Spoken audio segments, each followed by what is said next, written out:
নমস্কার, কেমন আছেন বন্ধুরা? সমৃদ্ধির খুলসুটি ঘরকন্যার আরেকটি ছোট্ট ব্লগে সবাইকে স্বাগত জানাই। সকাল সকাল প্রিয় বন্ধুদেরকে সুপ্রভাত জানিয়ে আমার ছোট্ট ব্লগটি শুরু করছি। আর এই যে সুন্দর একটা ওয়েদারে আজ আমি রান্নাবান্না নিয়ে চলে এসেছি। তো চলো বন্ধুরা, কারা কারা রান্নাবান্না দেখতে চাইছো আমার ছোট্ট ব্লগে দেখতে থাকো। রোজকার দিনের মতো সকাল সকাল নেমে পড়েছি অ্যাপার্টমেন্টের নিচে। আর নিচে নেমেই দেখছি সবাই সবার কাজে ব্যস্ত হয়ে পড়েছে।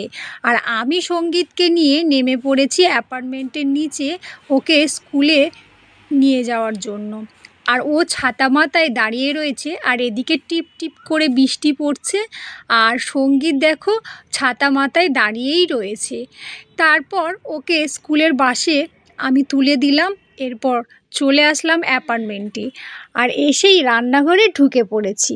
আর এই দেখো তাজা তাজা ফ্রেশ একদম মাছ, আর সাথে রয়েছে চিংড়ি মাছ, সবই নিয়ে চলে এসেছে। আর আজকে রান্নাঘরে রান্নাবান্না দেখাবো। তো চলো বন্ধুরা, আজ আমি কমপ্লেট মাছের বানাবো কি সেটাই দেখাবো ছোট্ট ব্লগে। তো চলো, মাছগুলোকে ভালো করে ধুয়ে নিয়েছি, আর চিংড়ি মাছগুলোকে ধুয়ে কেটে নিয়েছি।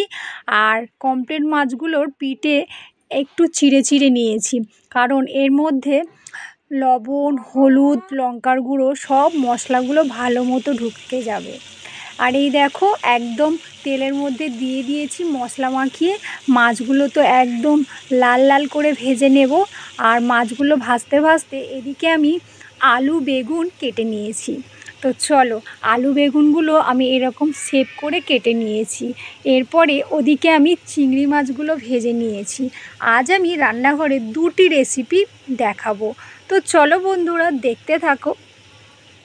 হাতে আমার কালো জিরে, আর ওদিকে দেখো লাল লাল করে আলুগুলো ভেজে নিয়েছি। আর সেই তেলের মধ্যে কালো জিরের ফোড়ন দিয়ে দেব।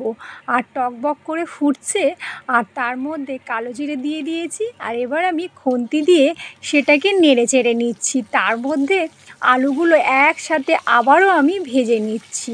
তো দেখো একদম লাল লাল করে ভাজা হয়ে গিয়েছে আলুগুলো। আর এখানে দেখো কুচানো পেঁয়াজ, টমেটো আর কাঁচা লঙ্কা চেরা এই সবগুলো ওই আলুর মধ্যে ছেড়ে দিয়েছি। দিয়ে আবারও আমি গরম তেলে সেটাকে ভালো করে নাড়াচাড়া করব। আর ওখানে দেখো বাটা মশলা অ্যাড করেছি, সেখানে আছে সর্ষে পোস্ত, দিয়ে আমি ভালো করে আবারও কষিয়ে নিচ্ছি। তো কষানো হয়ে গেলে পরে ওর মধ্যে আমি একটু লবণ দিয়ে দেব, আর একটু ভাজা মশলা দিয়ে দেব। তারপরে আবারও আমি ওটাকে ভালো করে কষিয়ে জল ঢেলে দেব।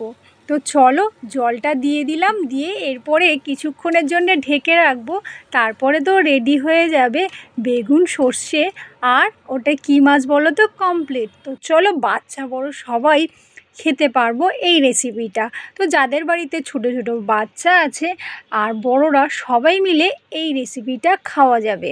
তো এরপরে চলে আসলাম আরও একটি রান্না নিয়ে, ঢ্যাঁড়স চিংড়ি। তো ঢ্যাঁড়স চিংড়ি বানানোর জন্য এখানে কুচানো আলু নিয়েছি একটা, আর ঢ্যাঁড়স নিয়েছি। দেখো এখানে 300 গ্রাম ঢ্যাঁড়স আছে।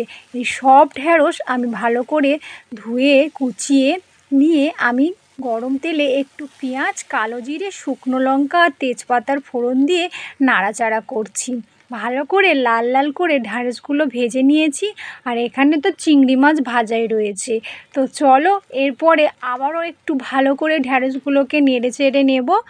নিয়ে ওখানে লবণ, হলুদ আর একটু ভাজা মশলা দিয়ে দেব।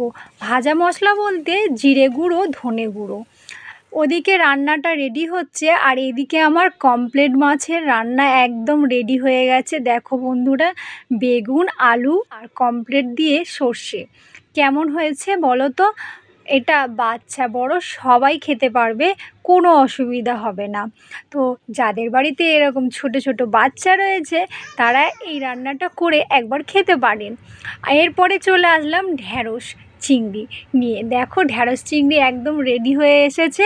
আর একদম আমি ঢ্যাঁড়স চিংড়িতে চিংড়িগুলো দিয়ে দিয়েছি, আর একটু ভাজা মশলা ওপর দিয়ে দিয়েছি। দিয়ে আবারও আমি এটাকে ভালো করে নেড়ে নেব, চিংড়িগুলো যাতে ঢ্যাঁড়স আর আলুর মধ্যে একদম মিশে যায়। তো এভাবেই দুটি রেসিপি আমি ঝটপট করে বানিয়ে নিলাম। আর এই বৃষ্টির দিনে এরকম নতুন নতুন রান্না খেতে সবারই ভালো লাগে। তো সব সময় একই খাবার খেতে তো ভালো লাগে না, তাই দু রকম রান্না নিয়ে আজকে রান্নাঘরে চলে আসলাম। আর আজকে রান্নাঘরে রান্নাবান্না কেমন হয়েছে বন্ধুরা অবশ্যই কমেন্ট করে জানাবেন। ভালো লাগলে অবশ্যই আমার পেজটিকে ফলো করবেন, যারা এখনও ফলো করেননি তারা ঝটপট করে ফলো করে নিন। আর আজকের মতো টাটা বন্ধুরা।